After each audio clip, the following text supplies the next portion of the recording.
was we had the French say no, we had the Dutch say no, and then we had the Irish say no, and this Parliament has wilfully carried on ignoring the wishes of the people. You just don't get it, do you? No means no.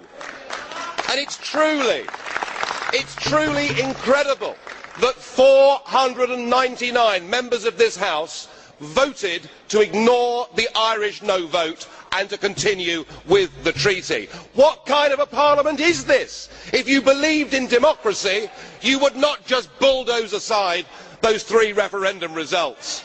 And worse still, you are now so fearful of public opinion, you know that you're losing the argument, that you've sunk to abuse. I've had Mr Watson saying that I behave like an English football hooligan, when all I did was to gently point out that Commissioner Barrot is a convicted embezzler. Gary Titley said that I was a paranoid reactionary, living on the fringes of society. Well, I mean, he may have a point, I don't know. But Denny Cohn-Bendit, that great champion of free speech, said that opponents of the treaty were mentally ill.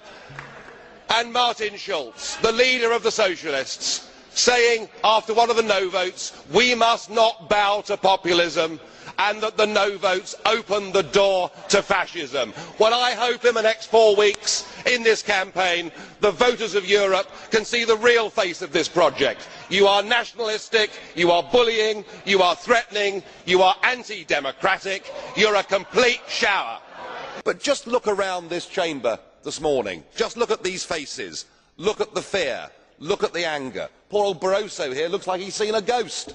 You know, they're beginning to understand that the game is up, and yet in their desperation to preserve their dream, they want to remove any remaining traces of democracy from the system.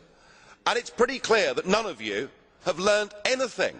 You know, when you yourself, Mr Van Rompuy, say that the euro has brought us stability, I suppose I could applaud you for having a sense of humour, but isn't this really just the bunker mentality? You know, your fanaticism is out in the open. You talked about the fact that it was a lie to believe that the nation state could exist in a 21st century globalised world. Well, that may be true in the case of Belgium, who haven't had a government for 6 months, but for the rest of us, right across every member state in this union, and perhaps this is why we see the fear in the faces, increasingly people are saying, we don't want that flag, we don't want the anthem, we don't want this political class, we want the whole thing consigned to the dustbin of history. What they're being told, as their government's collapsing, is that it would be inappropriate for them to have a general election. In fact, Commissioner Rehn here said they had to agree their budget first before they'd be allowed to have a general election. Just who the hell do you think you people are? You are very, very dangerous people indeed. Your obsession with creating this Euro state means that you're happy to destroy democracy. You appear to be happy for millions and millions of people to be unemployed and to be poor. Untold millions must suffer so that your Euro dream can continue. Post 1945, there were some very sensible ideas put together, namely the Council of Europe. Let's have a Europe where we sit down together, where we have a free trade agreement, where we agree minimum standards on work, on the environment. We can do all of these things without a European Commission, without a European Parliament and without a European Court of Justice. We've done it in security terms with NATO. Yes, it will mean you'll lose your job, Mr Barroso, but apart from that, why can't we do things as mature democracies? Yes, I want you sacked, Mr Schulz, as well. I want you all fired.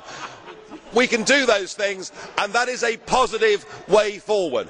By taking away from people their ability to govern themselves and transferring that power to the European Commission, we are headed for a Europe of rebellion and violence. Let us take the democratic route. These protests go on day after day, and I put it to you that if you strip from people, if you rob people of the most powerful thing they possess in a free society, their ability to vote for and to fire their governments, their ability to be the masters of their own destiny, if you take that from them, all they are left with is civil disobedience and violence. And so what you are doing in the name of economic governance is something that is incredibly dangerous, and far from this European project being something that will engender peace, it is likely to do the very opposite. And I think in our tomorrows, people will look back at you and they will say, how on earth did this unelected man get all of this power? And how did Europe's political class sitting in this room decide that the community method should replace national democracy? I think people will look back in astonishment that we've surrendered democracy. Because when Mr Papandreou got up and used the word referendum, or Mr Rehn, you described it as a breach of confidence, and your friends here got together like a pack of hyenas, rounded on Papandreou, had him removed and replaced by a puppet government. What an absolutely disgusting spectacle that was. And not satisfied with that, you decided that Berlusconi had to go. So he was removed and replaced by Mr Monti, a former European Commissioner, a fellow architect of this Euro disaster, and a man who wasn't even a member of the Parliament. It's getting like an Agatha Christie novel, where we're trying to sort of work out who's the next person that's going to be bumped off.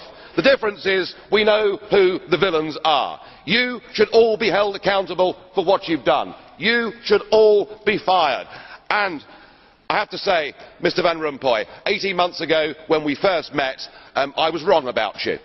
I said you'd be the quiet assassin of nation-state democracy, but you're not anymore. You're rather noisy about it, aren't you?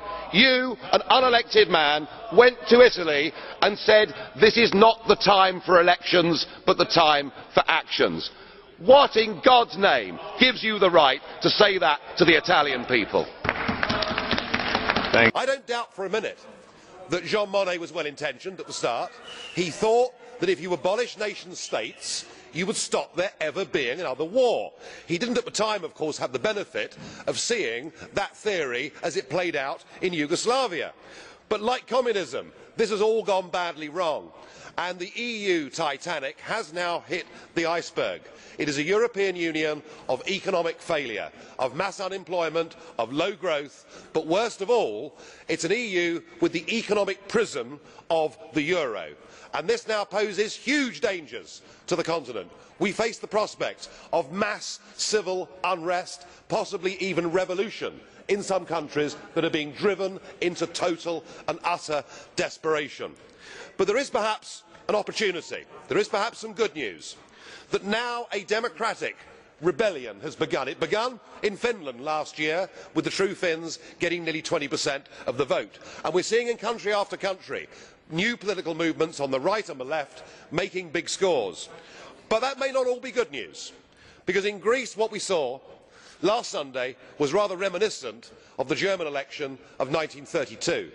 We saw the status quo centre collapse and the extremes of right and left rise. You know, this project could even cause the rebirth of National Socialism in Europe. We are headed the wrong way. We must break up the Eurozone. We must set those Mediterranean countries free. We must try to build a Europe. I want a Europe, but a Europe based on trade, a Europe based on cooperation, a Europe based on us sitting round the table and agreeing sensible rules on crime and the environment. We can do all of those things, but we cannot do it if we're asked to rally behind that flag. I owe no allegiance to that flag, and nor do most of the people in Europe either.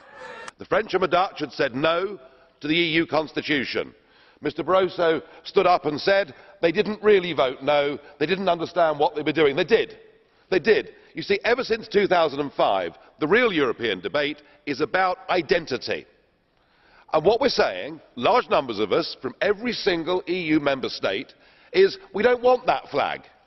We don't want the anthem that you all stood so ramrod straight for yesterday. We don't want EU passports. We don't want political union. And if you think about it, there's nothing extreme about that position. There's nothing right-wing about that position. There's nothing left-wing, indeed, about that position. It is a normal, sensible assertion of identity. Because what we're saying on our side of the argument, well, you see, you can scream and shout all you like, which really rather proves to me why you're going to do so badly in the European elections next year, because you're not listening. We want to live and work and breathe in a Europe of nation-state democracy. We want to trade together.